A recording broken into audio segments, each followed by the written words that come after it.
집이나 기숙사, 원룸 출퇴근을 고민하는 선생님들이 빠른 결정을 하실 수 있게 비교표를 만들어 봤어요. 영상 아래 본문에 링크 걸어뒀으니까 필요하신 분은 무료로 다운받아서 써보세요.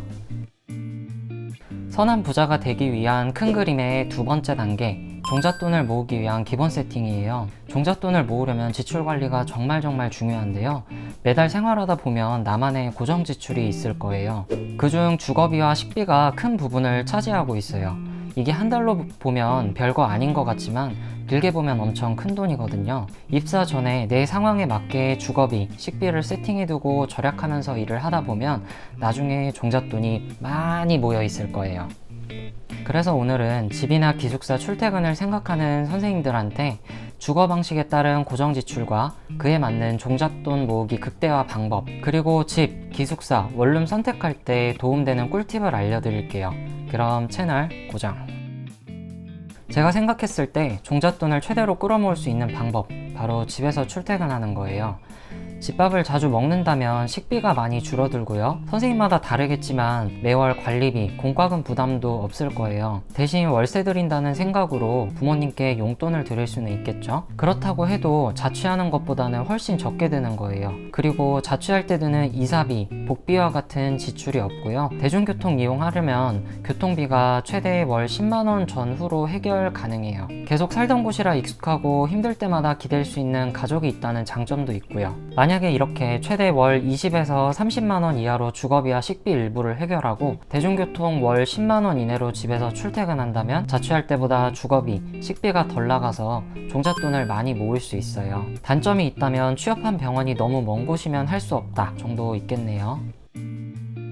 종잣돈을 최대로 끌어모을 두 번째 방법, 바로 병원 기숙사예요. 신규 때는 해야 할 공부가 많다 보니까 출근, 퇴근, 공부 하루 끝 반복이고요. 이 시기를 잘 이겨내야 간호사로서의 능력치와 연봉이 높아져요. 이걸 긍정적으로 생각하면 기숙사에서 편하게 출퇴근하고 병원, 일과 친해지고 그렇게 정신없이 보내면 돈 쓸 일도 줄어들고 결국 종잣돈이 알아서 많이 모일 거다가 되겠네요. 병원 기숙사를 이용하면 식비를 줄일 수 있고요. 부동산 중개비도 없고 복비도 없고 보통 도보 출퇴근이 가능해서 교통비도 없어요. 기숙사 관리비, 공과금은 아예 없을 수도 있고 있다면 다 합쳐서 월 25만원 이하가 적당해요.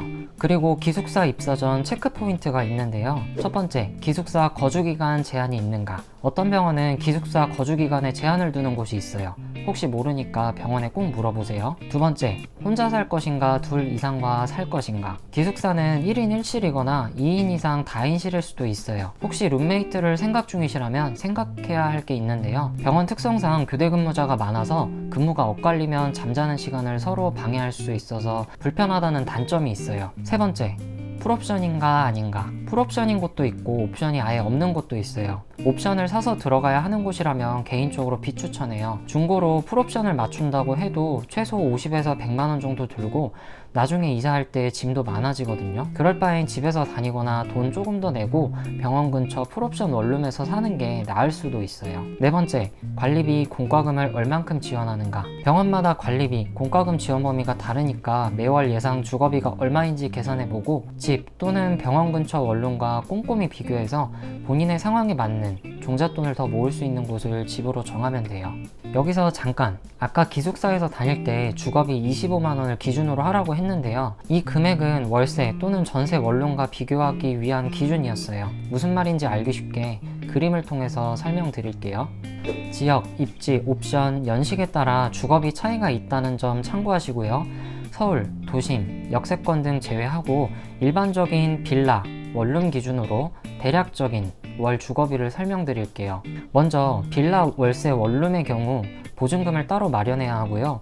만약 보증금 대출을 받으면 매월 이자가 추가로 발생해요. 이외의 고정 지출은 월세 30에서 50만원, 관리비 5만원 이하, 공과금 합 5만원 이상 해서 최소 40만원 이상이에요.